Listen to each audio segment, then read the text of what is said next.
talvez você leve um susto com o que eu vou dizer agora, mas este ano já acabou para os filmes de super-herói.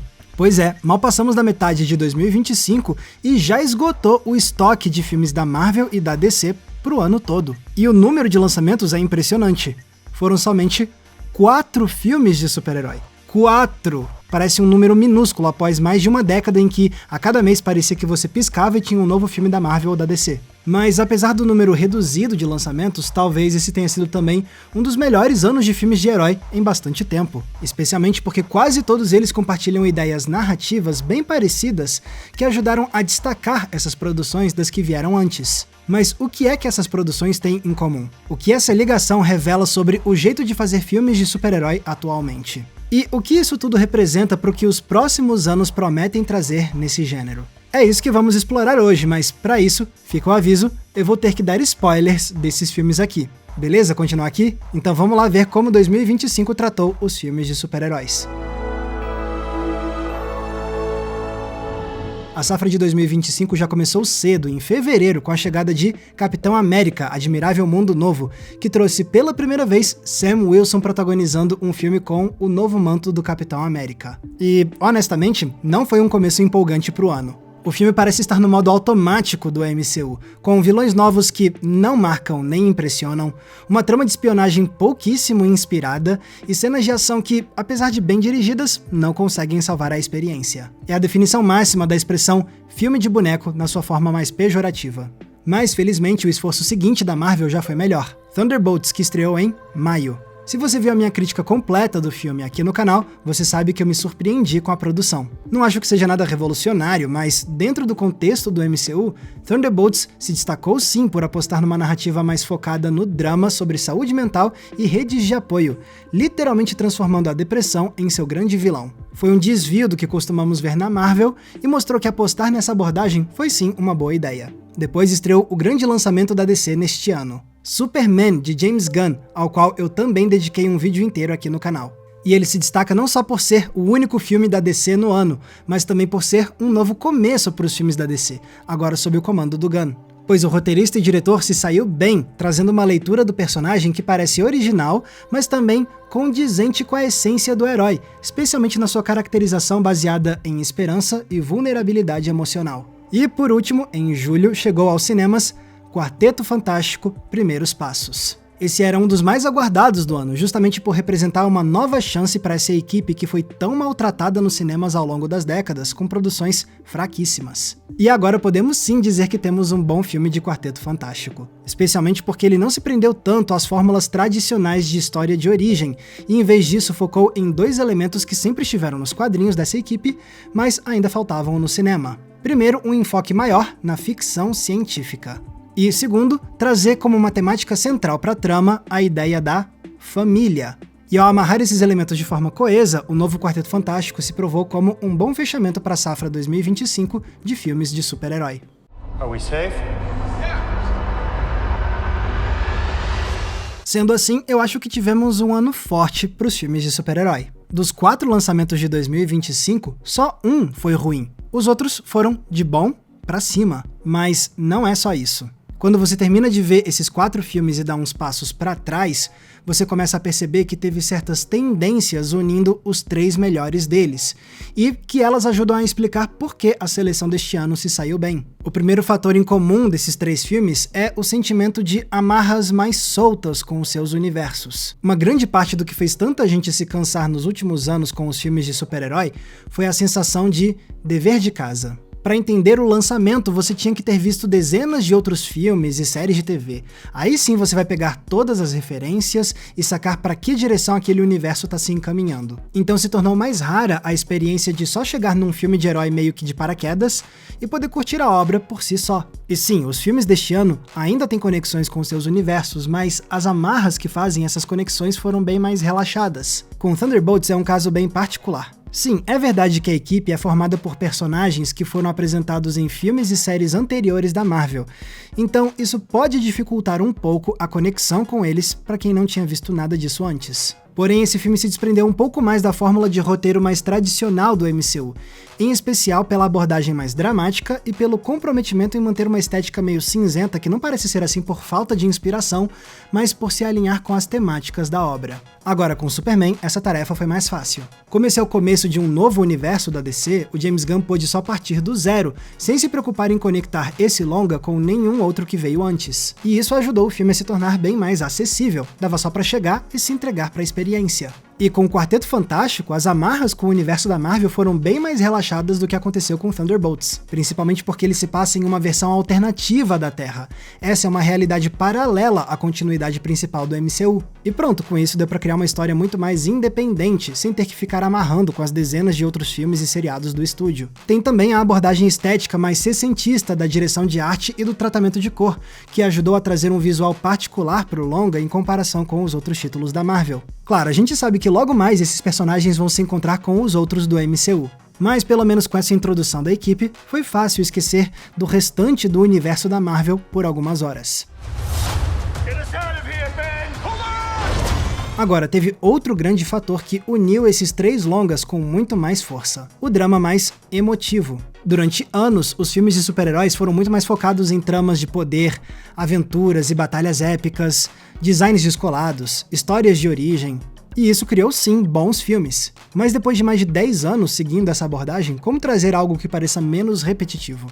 Para esses três filmes, a resposta foi ancorar as histórias em dramas mais humanos. Em Thunderbolts, como já vimos, eles tiveram a ideia de transformar a saúde mental na grande temática da história. Algo que só vai se revelando com o passar da trama, quando vemos a depressão do Bob se transformar na grande ameaça à humanidade. E aí tudo faz sentido, porque essa ideia é amarrada com os traumas da Yelena.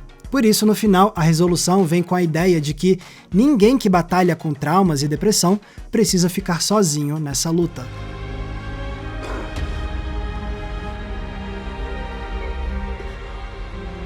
Essa mesma sensibilidade é o grande pilar do Superman de James Gunn. Aqui o diretor não quis somente trazer uma versão mais leve e divertida do herói. Não, ele cria todo um arco para o Clark com uma grande crise de identidade, fazendo o personagem questionar o lugar dele no mundo e tentando descobrir qual é o seu grande propósito. E no final é por meio da vulnerabilidade, da empatia e da esperança que o Superman vai encontrar a sua verdadeira força.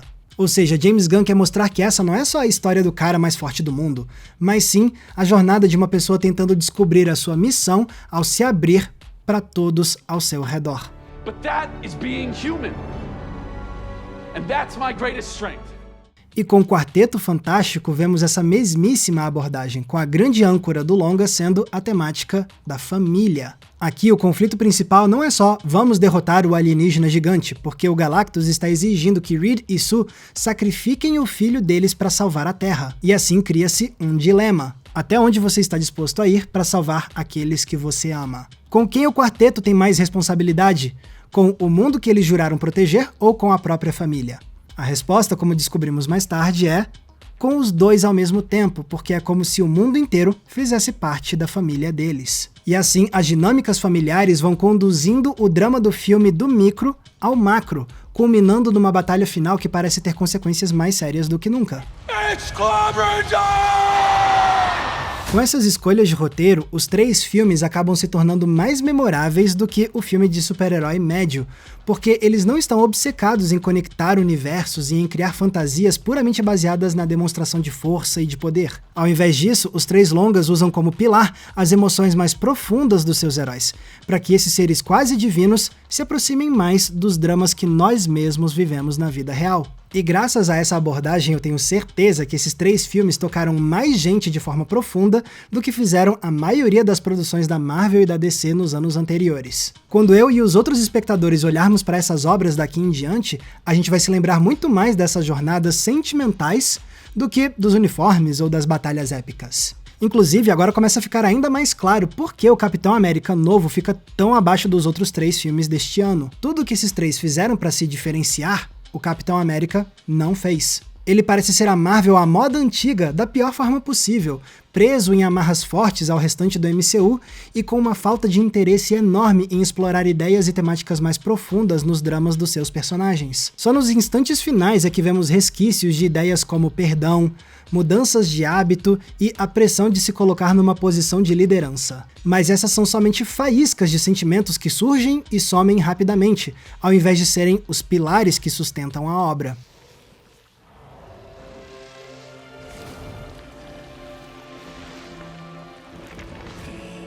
Ok, mas se 2025 foi um ano diferente para os filmes de super-herói, será que tem alguma explicação de bastidores? A resposta é sim.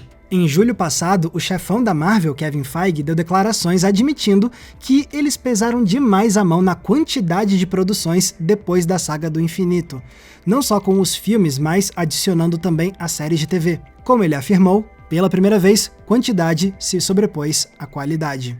A solução então foi dar uma reduzida no número de títulos novos, o que acabou sendo benéfico, possibilitando esforços criativos mais focados. E o outro lado, o da DC, também aprendeu com os erros da Marvel. Afinal, James Gunn despontou com os filmes dele de Guardiões da Galáxia, e ele sabe como as coisas são feitas no MCU. E agora que ele chegou para capitanear o novo universo da DC, ele usou essa experiência para apontar para um problema principal na visão dele: o de que muitos filmes em Hollywood hoje estão sendo produzidos sem um roteiro finalizado. E foi isso que ele quis evitar com o novo emprego, determinando que os novos filmes da DC não podem entrar em produção até que o roteiro esteja concluído e bom o suficiente, que é a mesma filosofia de qualidade ao invés de quantidade. Algo que é facilitado pelo fato da Warner não ter estipulado um número específico de lançamentos que a DC tem que fazer, justamente para evitar cair naquela armadilha que a Marvel tinha caído antes. Significa então que daqui em diante tudo vai ser diferente nos filmes de super-herói? Bom, não dá para afirmar com certeza. O futuro da nova DC parece promissor, ainda mais se as filosofias de produção do James Gunn se mantiverem mesmo com o passar dos anos. Já com a Marvel, eu tenho o sentimento de que ela pode voltar a velhos hábitos, especialmente porque agora o grande foco do estúdio é o próximo filme dos Vingadores. Parece a Marvel tentando voltar para os dias de glória com os enormes crossovers e novamente se focando na grande conectividade do MCU. E adivinha o que está acontecendo? Eles estão filmando esse novo Vingadores sem ter um roteiro finalizado. É o que ficou claro com as declarações recentes da atriz Rebecca Romijn, que vai retornar como a Mística. Quando questionada se ela terminou de filmar todas as cenas dela, a atriz respondeu que não sabe, porque eles ainda estão fazendo alterações no roteiro, então pode ser que ela precise fazer mais gravações. O que não parece ser um sinal de que a Marvel está preparada para se livrar de antigos vícios de produção, não é? Só sei então que foi fascinante levar esse susto quando eu percebi que 2025 já acabou para os super-heróis. Porque ele me fez prestar um pouco mais de atenção nesse subgênero que, confesso, tinha me cansado demais nos últimos anos. E nessa eu vi que, felizmente, o saldo final do ano para os super-heróis no cinema acabou sendo bem positivo. Não vou dizer que esses filmes são grandes obras-primas do cinema, mas pelo menos 3 deles são sim bons longas, acima da média do que Marvel e DC nos apresentaram nos últimos anos. E pra quem não aguenta mais os filmes de super-herói, pode até parecer que um ano com somente 4 lançamentos pode ser o início do fim, mas eu não acho que seja o caso. 2025 parece mais um ano de transição, em que os estúdios reavaliaram suas estratégias para reverter a fadiga dos super-heróis e ver quais novos passos podem dar daqui em diante. E quem sabe seja esse o caminho mesmo. Menos saturação para ter mais cuidado com cada obra. Assim, quem sabe a gente possa entrar numa nova fase, em que os filmes de herói deixem de ser algo que causa cansaço pelo excesso e voltem a trazer um pouco mais de empolgação com cada lançamento. Eu não acharia ruim não, especialmente se esses lançamentos forem tão bons quanto os que saíram em 2025. Mas agora eu quero ouvir de vocês, pessoal. O que vocês acharam dessa safra de filmes de super-herói de 2025? E vocês acham que ela conseguiu dar uma reduzida na fadiga desse subgênero? escrevam aqui embaixo nos comentários que eu vou adorar ler o que vocês têm a dizer. E pessoal, se vocês querem ajudar a manter o Entre Planos no ar, vocês têm algumas opções. A primeira delas é o botão de valeu demais, que tá aqui embaixo, porque ele é tipo uma gorjeta que você deixa pra gente nesse vídeo aqui. Mas se quiser ajudar com um valor mensal, você pode entrar na nossa comunidade de apoiadores do Entre Planos no Apoia-se. E aí você ganha acesso a conteúdos e eventos exclusivos. Tem recomendações de filme toda semana no inbox do seu e-mail, grupo fechado, lives exclusivas e também o nosso Cineclube Entre Planos pra gente debater um filme por mês juntos via videoconferência. Para ter acesso a isso tudo, é só clicar no link que tá aqui embaixo na descrição do vídeo. Lembrando também que se quiserem me acompanhar nas redes sociais é muito fácil, basta me procurarem usando os nomes que estão aparecendo aqui embaixo de mim. Mais uma vez, muito obrigado pela audiência, um abraço e até a próxima sessão.